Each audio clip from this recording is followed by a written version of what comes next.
안녕하세요. 재즈 여전사입니다. 자, 이번 강의는 클래식의 역사편 첫 강의에 이은 두 번째 시간인데요. 오늘은 본격적으로 클래식의 심장이라고 볼 수 있는 고전음악, 그리고 낭만파와 현대음악까지 클래식의 역사를 총정리해 보겠습니다. 고전주의 시대음악. 고전주의는 장식적, 형식적, 권위주의적인 바로크 시대에 반발하는 인간은 평등하다라는 사고를 바탕으로 계몽주의 사상이 생겨나게 됩니다. 이러한 영향으로 음악 또한 특정 지배계층의 소수를 위한 음악이 아닌 모든 사람을 위해 존재해야 이상적인 음악이라는 의식이 많은 사람들의 생각 속에 자리 잡히게 되는 시기입니다. 또한 고전주의 시대 음악은 오늘날 서양 음악을 확립하는 데 중요한 역할을 하였고, 지금의 클래식 음악은 고전주의 시대 음악을 가장 이상적인 모범으로 삼고 있으며, 이는 클래식이 고전음악으로 불리는 이유이기도 합니다. 음악적인 특징으로는 대입법을 기초로 하는 기존의 양식에서 벗어나 음악 자체의 아름다움을 추구하였고, 화성을 기초로 전체적인 음악의 조화, 통일, 형식미를 존중하고 있습니다. 이러한 새로운 양식은 모차르트, 하이든에 의해 확립되었고, 베토벤이 이어 완성을 했으며, 이들의 음악은 장식적이고 화려한 바로크 음악에 비해 선율과 화성이 단순해진 대신 균형미를 더 강조하여 순수한 음악 자체의 아름다움을 표현하기에 이릅니다. 또한 모든 화음을 악보상에 표기함으로써 즉흥 연주 양식이 사라지고 악보상의 표기대로 연주하는 경향을 정착하게 하였으며, 또 한 가지 중요 관점은 기악이 모든 음악을 대표했던 시기로 기악곡의 뚜렷한 변화가 생기고, 이로써 협주곡과 교향곡의 기본 양식인 소나타 형식이 확립되었습니다. 그리고 음악가들이 더 이상 귀족들의 후원 없이 자주적, 주체적으로 자유롭게 음악 활동을 할 수 있게 된 것도 고전주의 시대였습니다. 협주곡. 독주악기와 관현악 합주에 의해 교대 또는 경쟁, 반복하며 함께 어우러져 연주되는 악곡 형식. 교향곡. 관현악을 위한 긴 악곡 형식. 일반적으로 3개에서 4개의 악장으로 이루어지며 이 중 적어도 1개 이상의 악장은 소나타 형식을 취합니다. 소나타 형식. 기악곡에서 하나 이상의 악기를 위한 악장을 구성할 때 가장 많이 쓰이는 악곡 형식으로 대부분 화해의 느낌으로 마무리됩니다. 낭만파 시대 음악. 낭만파 시대는 개인의 개성과 감정을 중요시 여기고 자유롭게 표현하는 경향이 대두되며, 고전주의 시대의 고전파 음악의 기초 위에 음악가 개인의 감성으로 전체적인 곡의 분위기가 환상적이고 낭만적인 작품들이 많이 등장하게 됩니다. 그리하여 작곡가의 감정을 여러 형태로 표출, 하나의 문학적 주제로 표현하는 표제 음악이 출현하였는데, 음악적 특징으로는 복잡한 리듬과 이전에는 사용하지 않았던 불협화음, 새로운 음색 등을 과감하게 사용하였고, 초인적인 연주 기교를 필요로 하는 작품들이 출현하였으며, 연주자로는 고전파의 정신을 중요하게 여겼던 베토벤의 뒤를 이어 슈베르트, 쇼팽, 멘델스존 등의 작곡가들이 낭만파의 중심에 서게 됩니다.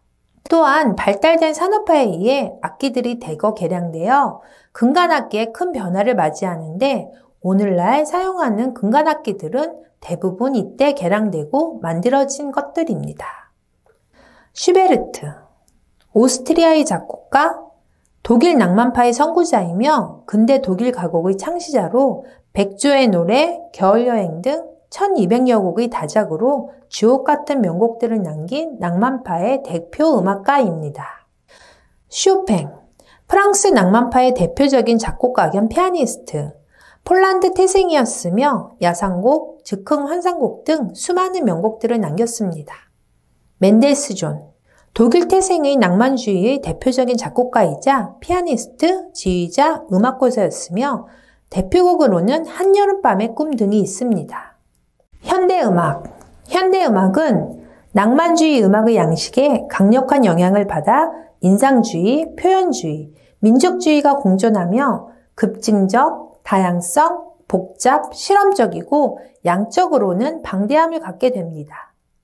현 근대음악사의 대표적인 음악가로는 드뷔시와 신고전주의라 불리는 라벨, 전통을 계승하며 독자적인 음악 색깔을 냈던 스트라빈스키 등이 있으며 음악적인 특징으로는 인상주의 음악에서는 모호한 조성 내지는 무조음악이 발전되었고 오능계를 비롯한 각종 음계와 교회 선법 등이 출현하게 됩니다.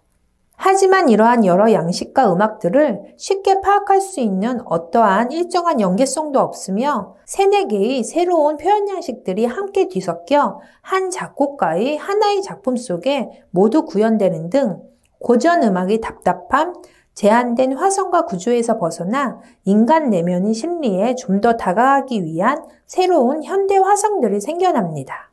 즉, 이러한 현대 음악은 근대 음악, 전위 음악, 신음악, 20세기 음악이라는 현대의 예술음악 장르를 구축하게 되었으며 이는 기존의 음악들이 갖는 선율적인 아름다움이 아닌 소리에 대한 개개인의 절대적인 가치를 중요시 여기자는 표현주의 또는 실험적인 운동과도 맞닿아 있었는데 예를 들면 피아노를 타악기 개념으로 연주하거나 우리 주위의 소리가 나는 모든 것을 악기로 활용하는 전위적인 행위도 최근에는 현대음악의 범주에 들어가는 하나의 표현 기법으로 받아들여지고 있습니다.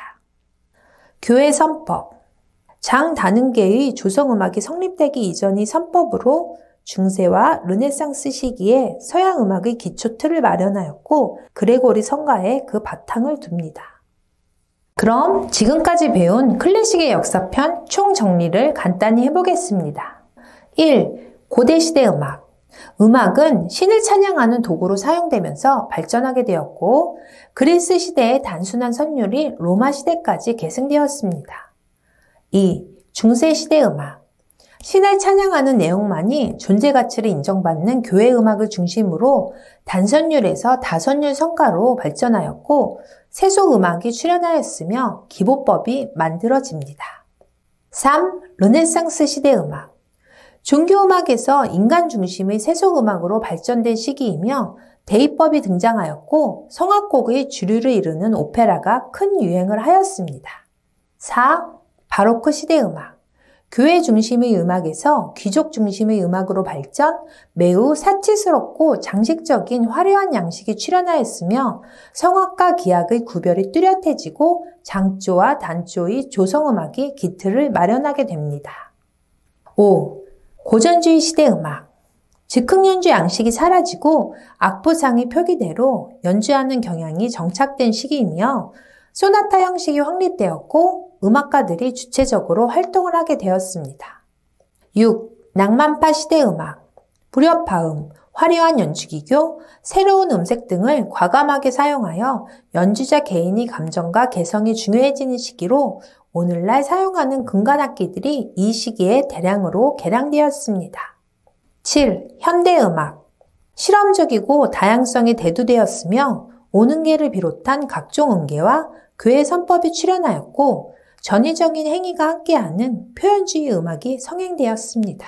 자, 여기까지 우리는 음악의 기원에서부터 고전이라 불리는 클래식의 역사에 대해 공부해 보았습니다. 뭐든지 한 분야에 정통하려면 그것에 대한 뿌리부터 형성된 과정을 이해하는 것이 매우 중요하며 그런 관점에서 봤을 때 우리가 클래식 음악을 연주하진 않는다 해도 기본적인 음악의 상식으로서 클래식이 어떤 음악인지에 대한 기초적인 지식은 알고 있어야 된다고 생각합니다.